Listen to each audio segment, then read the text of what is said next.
Good afternoon and good morning to all of our stars.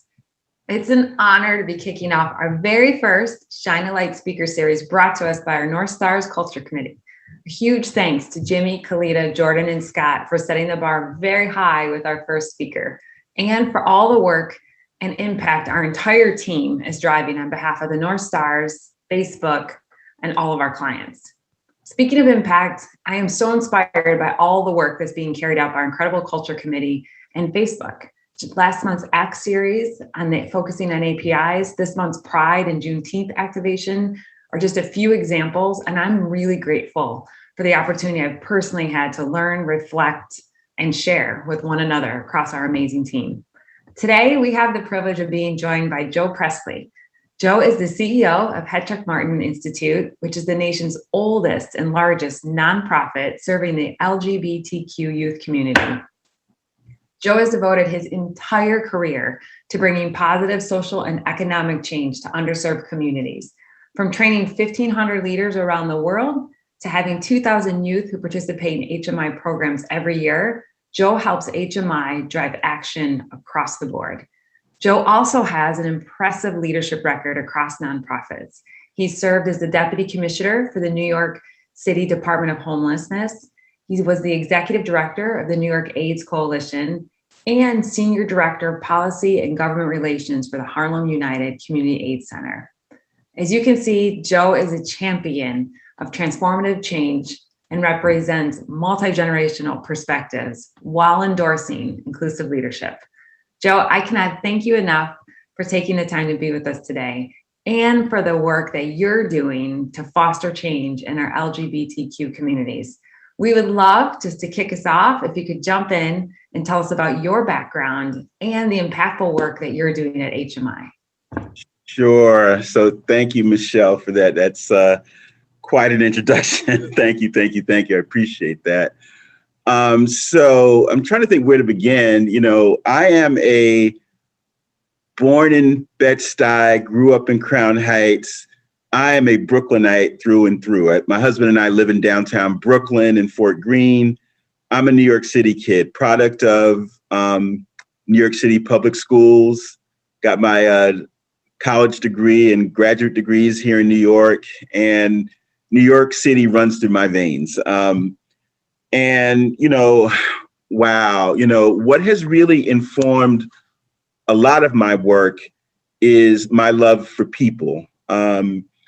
Being in the service is what we call it in many of us in the Black community, being of support to myself and being of support to my community. And so I think what was indoctrinated in me a really long time ago, I think about my dad, who, as I was growing up, he really inspired me to get involved in school politics, from the early ages of probably 6 and 7. You know, it's just, my dad always would say that, you know, my son, this is back in the 70s and the 80s, he would say, my son, back in the 70s, in fact, he said, my son is going to be the first Black president.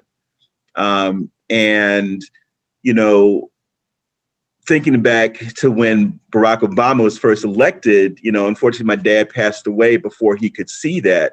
But, you know, that energy had always been inspired in me. And so what really drove me to get involved was my history and my family and my love for community. It really, really has inspired me. I mean, I have a quick story, Michelle, I wanted to share if I can.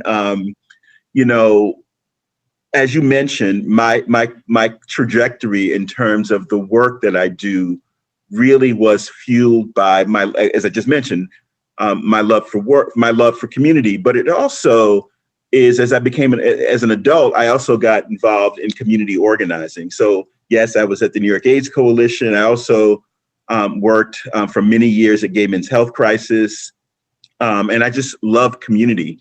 I also, as you mentioned, worked for the Department of Homeless Services, but I also worked for a number of years as the Deputy Chief of Staff of the Speaker of the City Council, Melissa Mark Viverito. When I left government, actually from the Department of Homeless Services, there was actually one incident that inspired me to want to return to the nonprofit community, and in particular, working with youth of color in the LGBTQ community.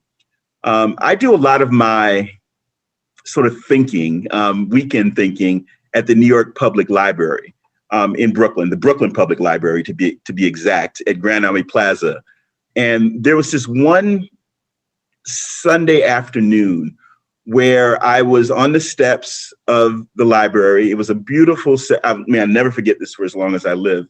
It was a beautiful Sunday afternoon in the late summer, September, not a cloud in the sky. About 20 of us were waiting on the steps of the library for the doors to open.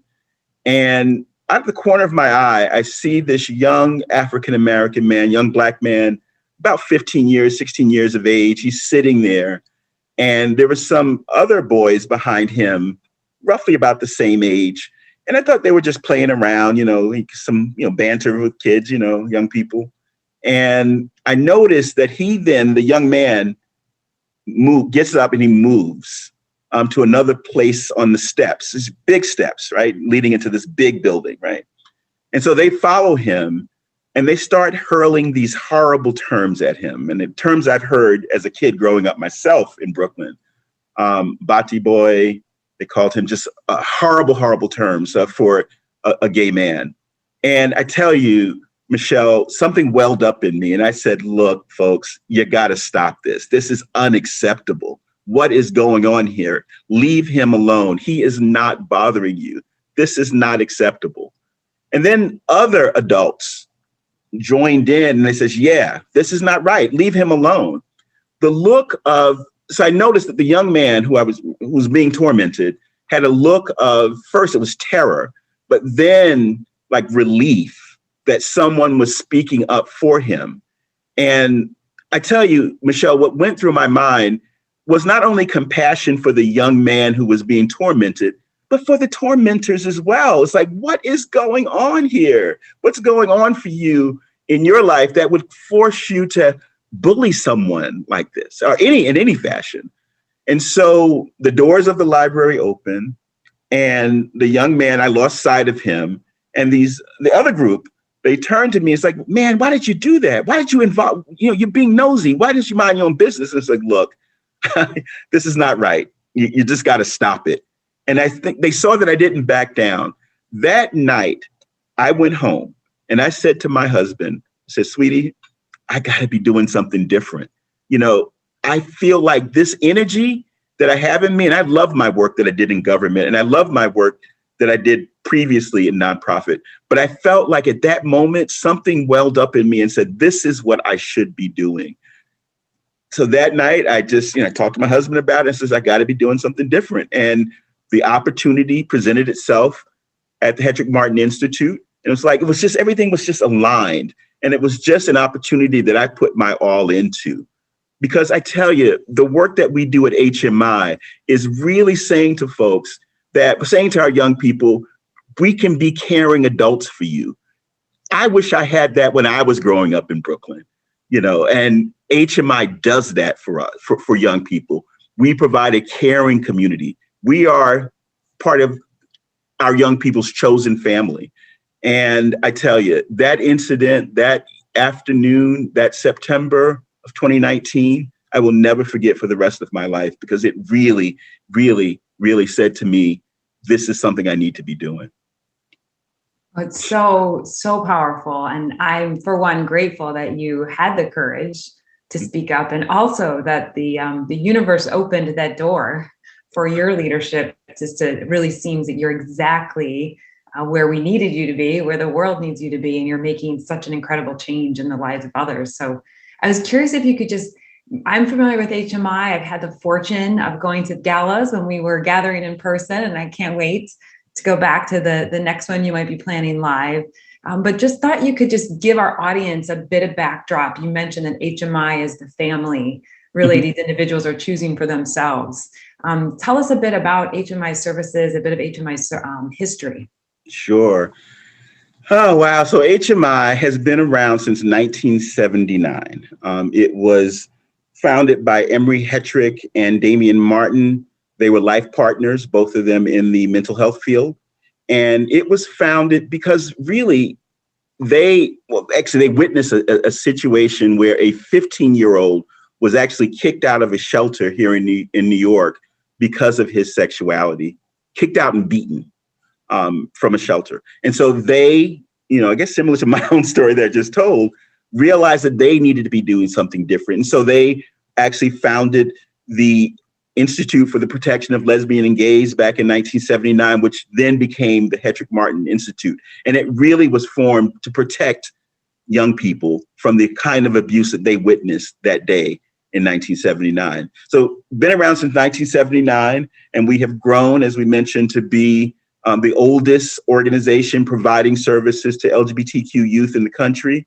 What we currently do is we believe, well, let me sort of start with the mission, because I think that's important to say, that we believe that all young people, regardless of sexual orientation or identity, deserve a safe and supportive environment in which to achieve their full potential. And we do this through a myriad of ways, through 4 sort of basic ways and a myriad of programs. First of all, we believe that young people have to have their basic needs met. Housing, they have to be housed, they have to be properly domiciled, they have to have access to nutritious meals. We also believe that mental health is another cornerstone of the work that we do. Over 30% of the young people who come through our doors experience some form of depression. 36% have attempted suicide before coming to HMI. So mental health is extremely important, making certain that our young people are given the support around mental health that they need to engage the world. Academic enrichment. We have an academic enrichment program. We have a high school equivalency program that really lifts up our young people. For many young people, classrooms are a source of trauma. At HMI, we create an environment where we take the trauma out of the classroom. Again, with the notion of being a caring environment, being part of that chosen family, we take the trauma out of the classroom. One of the things I'm proud to say about HMI is that we have, in our HSE program, we graduate over 90% of our young people compared to the 45% in other programs in New York State. And I think, again, that's because of our approach to this, that we believe that the trauma has to be taken out of the classroom and that young people have to be treated in their totality. And we have to fully embrace everything that they bring to us as we navigate them moving through the high school equivalency program. And then the last area, which is the 4th pillar, would be our workforce development work. Most young people that come through our doors say that they want to be able to get a job, have opportunities to meaningful careers, whether it's through education, like going to school and getting degrees and then getting jobs through the college track, or also becoming part of the workforce that, different types of work opportunities. And so we provide different opportunities to our young people to find meaningful careers as well, because that's important as they move towards adulthood. I should also say that HMI, the age range that we work with is ages 13 to 24. And we work across all 5 boroughs.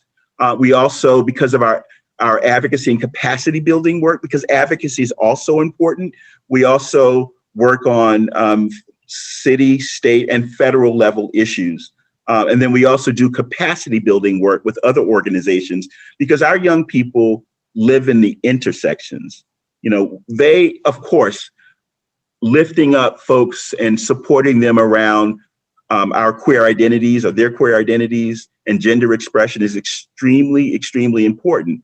But our young people, as I mentioned just a few moments ago, come with a myriad of needs. They want jobs.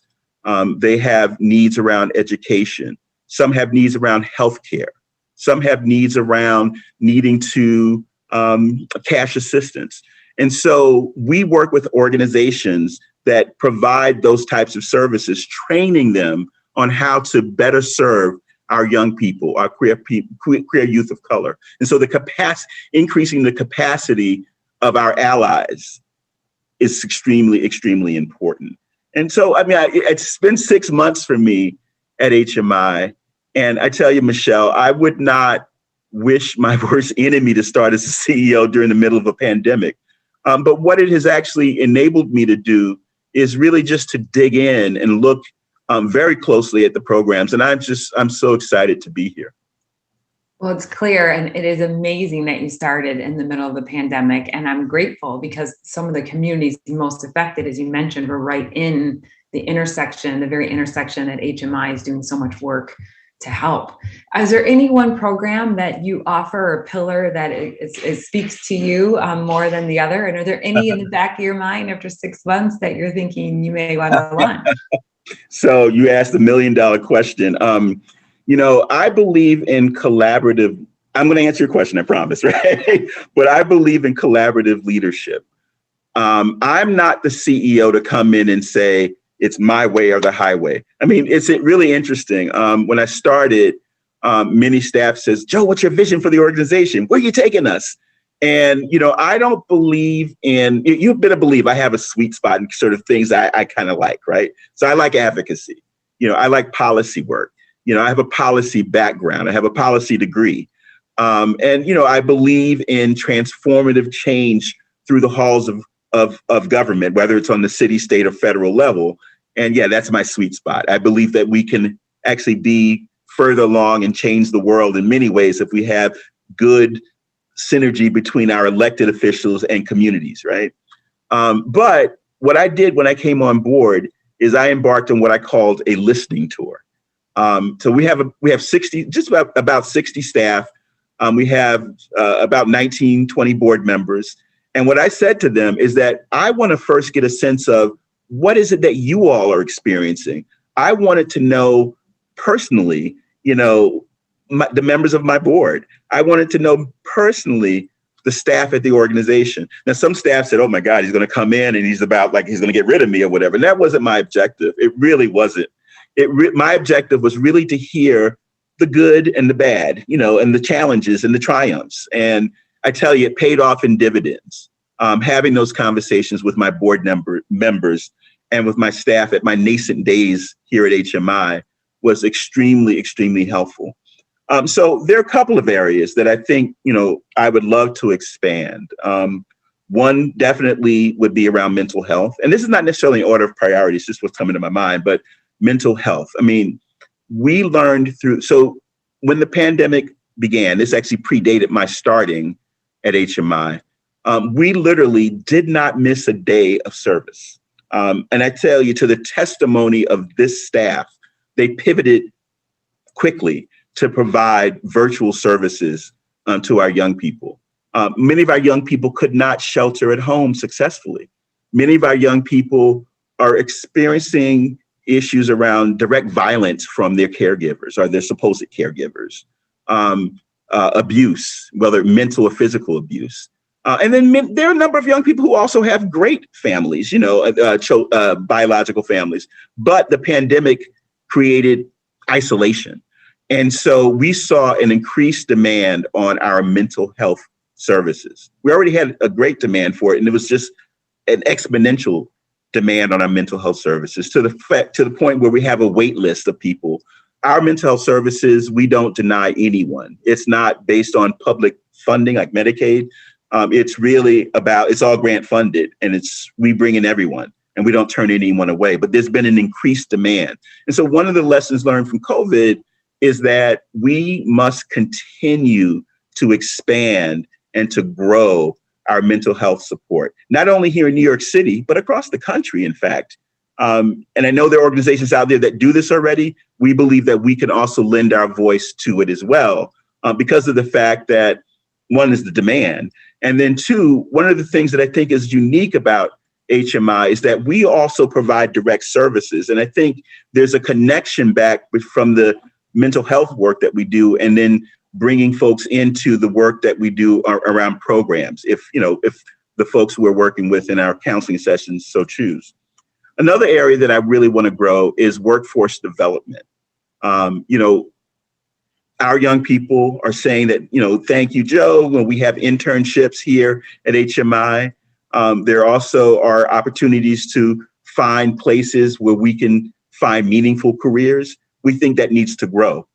We actually just recently got a grant from a foundation that enables us to grow that program and looking at technology. In fact, I know that's something Facebook is really involved in, obviously, but looking at technology as a path to growing and nurturing the career opportunities for our young people. I also want to grow our advocacy work. We actually just were fortunate to receive a generous grant from the New York Community Trust that will enable us to put together a program that is youth-driven advocacy, where young people are telling us what they think should be the areas that we are advocating for, living at those intersections and then changing those systems to better serve our young people. And so we're very, very excited about that. And that program launches in July. So there's some areas that I definitely want to grow in. I think there's a myriad of others, but this is all informed by the young folks. In the listening tour that I'm doing, I'm also involving our young people and hearing from them directly what they think should happen, and also engaging our wonderful staff and our wonderful board as well. Well, it's incredible just to hear through the listening tour, the areas of focus. Really love the double click on mental health. It's one that we all want to raise awareness for and really just take the stigma away from getting help that is so desperately needed. So huge thanks for all your driving in those areas. I'm assuming there are so many individuals that could use your services that may not even know they exist. How do you get the word out at HMI over all these excellent resources that you provide? How are you building awareness within the community that needs you?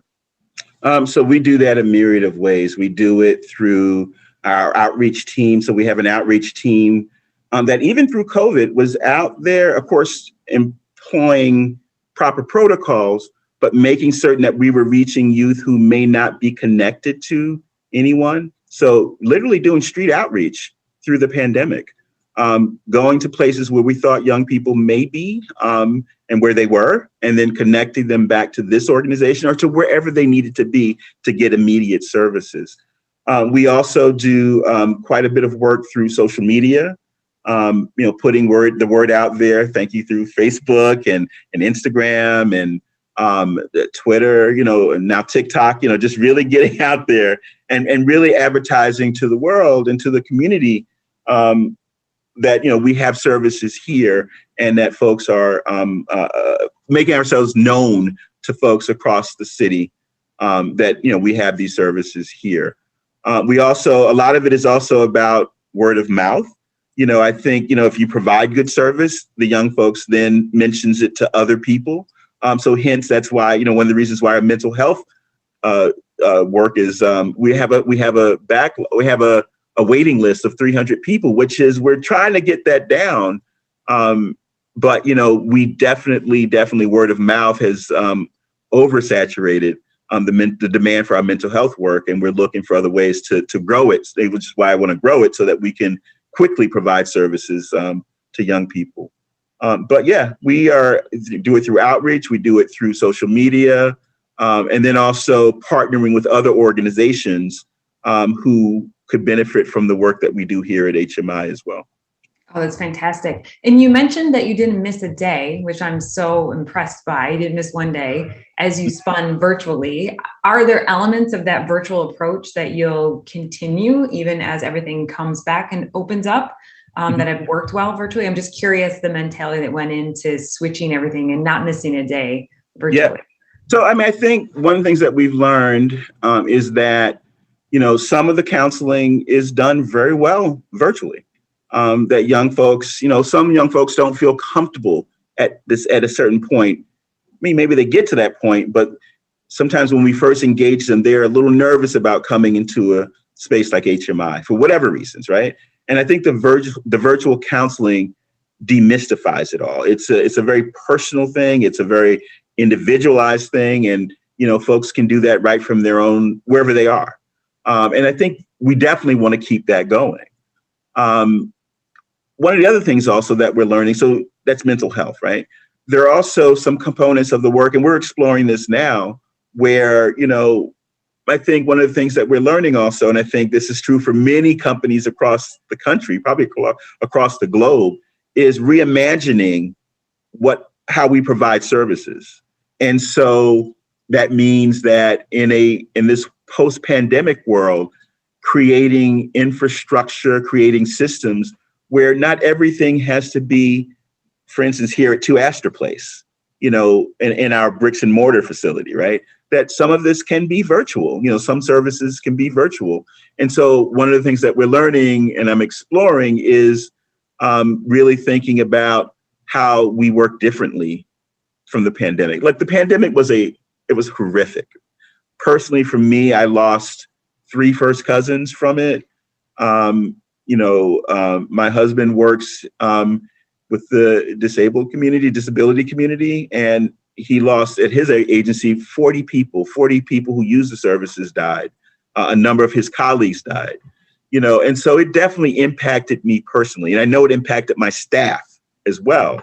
And so really thinking about reimagining how we provide services is really critical for us. And I think there are lots of lessons learned, which I'm excited about and that we're excited about here at HMI in terms of how we put those into practice.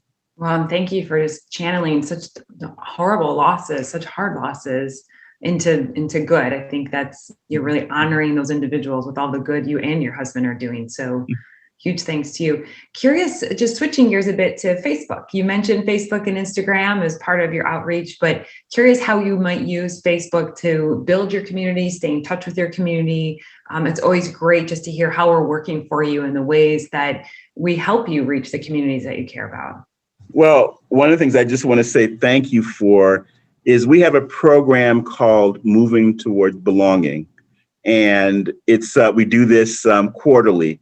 And thank you, Facebook, for your engagement with that. You have provided technical assistance for us. I think the technology area is something that we want to grow and use more in our programs. And Facebook has been a great partner in that. Not only do you engage us with technical assistance, but also you provide board membership for us. We have a member from Facebook who sits on our board, and we are so thankful for him. Thank you for all the work that you do. I think Facebook, I think one of the things that we will love to lean on you and listen to your support for, and you're already doing it, but to continue the engagement and the partnership. So we have our HMI Awards Ball that's happening as we speak, and our HMI Awards Ball for the transgender community. And Facebook has been a great partner in that. So helping us to promote our programs and to share it with folks across the planet has been so helpful. And then there are other things that are coming up that I know my development team will continue to keep Facebook apprised of. But you have been amazing partners, and we are so grateful for it. Oh, I'm so glad to hear that. And that's our very own Scott Reed, right? I'm a huge Scott Reed fan. He's excellent. If you have him on your side, you can't go wrong. So that's exactly right. Just do what he tells us to, and it all works out. It's Pride Month, so we're celebrating. We have many activations here at Facebook. I was wondering if you could share what Pride Month means to you and any activations that HMI may be deploying as well. Mm-hmm. So for me, Pride is very, very important for me. I'm thinking about, this month in particular, and I'm thinking about this month in terms of the year that we just came out of. We had our COVID response, but we also, for me, starting here at HMI as a man of color, as a Black gay man, last year was doubly impacted. I had, two things I was thinking about. There's the racial injustice and racial awakening in our country. Looking at the horrific murder of George Floyd, Breonna Taylor, Tony McDade. The list goes on. And this organization was intentional. And the staff and the young people in this organization said that, you need to hire someone who reflects the community, who reflects all that's going on in the world, and who also can build bridges and build bridges and connect people across different communities to lift us to higher ground.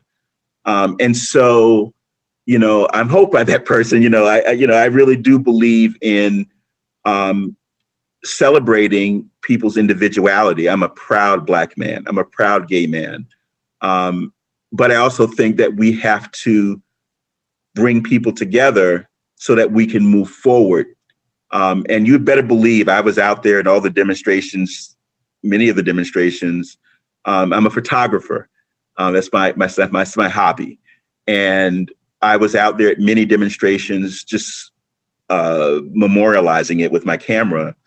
And, I believe in Black Lives Matter. I live it. I was a young man in Brooklyn. I've been chased by the police. I've been stopped and frisked. It's horrific. I do believe that we as Black folks are targeted. It's horrific. The but is that, yes, we have to acknowledge that and stop the injustice, but we cannot recreate the injustices as we move forward. And so I am a coalition person through and through. I believe in bringing people together. And so for me, Pride is about celebrating my gay identity. And I try to do that all the time, not just in June, right? But I know the importance of June and Stonewall, but I also bring my full self to it. I believe in authenticity. And as a Black gay man, I lift that up. And so for me, Pride is about being authentic. It's about being real. Well, authentic is being real. And it's about, just really, really using it as opportunities to continue to change the world. I think about what I said earlier in this conversation, that, my dad and having him in my head and his saying that I would be the first Black president.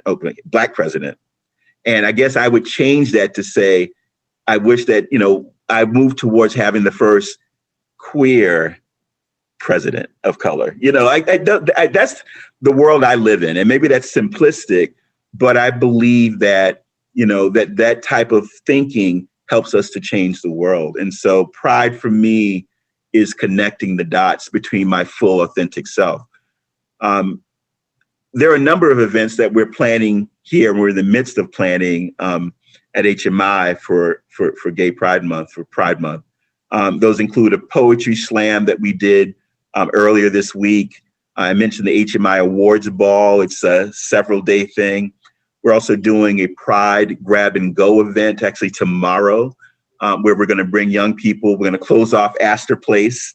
And I believe Facebook is helping us with that as well. But we're going to close off Astor Place and provide opportunities for young people who have not seen each other, many of them, and for the past 18 months. It'll be socially distant. We'll do things to, employ the proper protocols. But bringing people together is something I know folks are yearning for. And then on Saturday, we do a Youth Pride Watch party. And then Sunday actually is the abbreviated march, from what I understand. It's going to be limited, but we will be participating in that as well as other marches that are happening on that day as well. So much going on. We're very excited about bringing people back together. And I think people are yearning for it and are hungry for it. So lots going on for us here at HMI during Pride Month. Definitely. Your dad, I'm so glad your dad was in your head all those years. And I think you should go for it. I'll just speak on behalf of my team. We think you should be the first queer president. So you keep going for it. We'll live out your dad's vision. But besides your dad, who's clearly such a powerful mentor, we're focusing a lot on mentorship inside Facebook, outside Facebook. What do you think about mentorship? And has there been a mentor in your life that's really pushed you in a way that you didn't know you needed to be pushed? Good question. There are two people that come to mentorship is extremely important. As I mentioned, HMI believes that the presence of a caring adult in someone's life is extremely important, especially when that mentor accepts and embraces someone's totality. I wish I had someone like that, when I was a young person. My dad, I didn't come out as a gay man until my 20s, to be honest. And that's because of some of the oppression that I faced when I was a young person. I sat in my church one Sunday afternoon as a 14-year-old, and the pastor said, if there's anyone in this church who's gay, you just need to walk out. And there I am, probably like 13, 14. And I thought in this huge church in the middle of central Brooklyn that this pastor was talking directly to me, and it was just debilitating. It was horrific, and painful. I wish I had an HMI to help me back when I was a 13, 14-year-old back in the mid 70s. And so mentorship is extremely, extremely important, especially when you have someone who embraces someone's complete totality. And I have had in my life, two people I can think of. One I'm going to start with, her name is, and she won't mind me saying this here, is Suki Ports. Suki, my husband and I got married when the law changed in 2011. Actually, David Dinkins performed the ceremony. Former mayor, late Mayor David Dinkins, performed the ceremony. And we've known Mayor Dinkins for many years.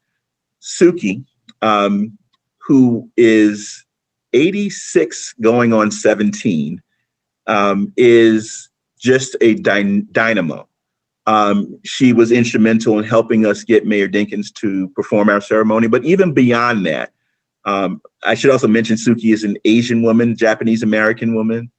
And she was the self-appointed, she was probably 72, 70, I'm not a mathematician, but 73, 74 at the time when we got married. But she was the self-appointed flower girl in our wedding.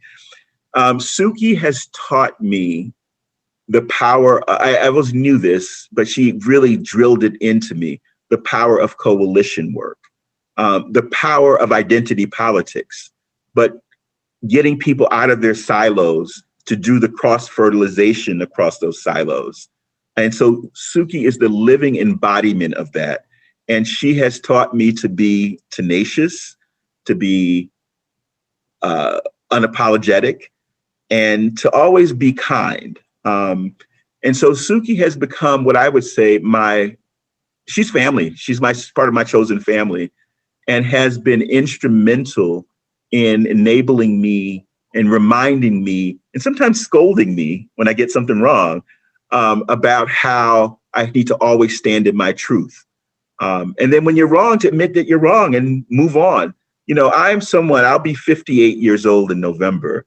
And, again, like I said, my style of leadership is I believe in collaboration. I believe in making mistakes, right? And when you make those mistakes, how do you learn from them? How do you fail forward so that we all can grow? And I tell you, Suki has been instrumental in that for me and continues to be. She was born in 35. What's the math there? 86. She'll be 86 this year. Wow. And she's 86 going on 14. I mean, she gets around the city probably better than I do at times, and just is. And I think what keeps her going is her love for people. And I tell you, it's something I just love people. I really do. Yeah, it radiates off you. Your kindness, it radiates even through the screen. And then the other person is, and she's passed away, is my boss when I worked at the New York. So I was the executive director of the New York AIDS Coalition, roughly from 1999 to 2006. And I also worked at the New York AIDS Coalition as a community organizer from 92 to like 94, 95. And so the former executive director, her name is Amy Herman, who unfortunately passed away, believed in me. And she hired me, and she helped me grow and to really have an understanding of policy and community organizing. And she had said to me, when I came back to the New York AIDS Coalition in 97, 98 or so, 1997, 1998. And she had said to me, Joe, if I ever leave the organization, I want you to become the executive director. And so Amy, who had been a mentor to me, and, really so helpful to me, was dying from ovarian cancer. And she said to me, she says, Joe, I really want you to do this. And at that point, I was, there's a lot of my history I probably didn't even mention, but I was also a candidate for the New York City Council in Fort Greene back in 2001. And I was in the midst of a campaign, and Amy said this to me. She says, Joe, I really, really hope you would think about being the next executive director of the organization. And I dropped out of the race and decided to stay with the New York AIDS Coalition. I did that, one, because it was important to me, but also two, I wanted to continue her legacy with the organization as a testimony to her. And so she's the other person that I think she changed my life in many ways, and was really instrumental in my own professional and personal development. Well, yeah, and you're so honoring her legacy right now with all the work you're doing for others. So what a fantastic story. Well, if you had, I can't believe we just have a couple minutes left. If you had a piece of advice for all of us, a piece of advice on how we could help build our own coalitions, how we could help, what would your advice be to this team? To bring your authentic selves fully to wherever you are, and to be open to change, to be open to making mistakes, but learning from those mistakes, to be kind, to be generous, to be compassionate, to listen, but to not be afraid to speak, and to not do any harm to yourself or to others. And I think a lot of that is about really listening to people and showing compassion and empathy when you can. Oh, thank you. I can't think of a better way to end. I cannot thank you for letting us shine a light on we could talk for hours to you and for all the goodness and the care that you bring into the world, the life lessons, just listening to you this afternoon.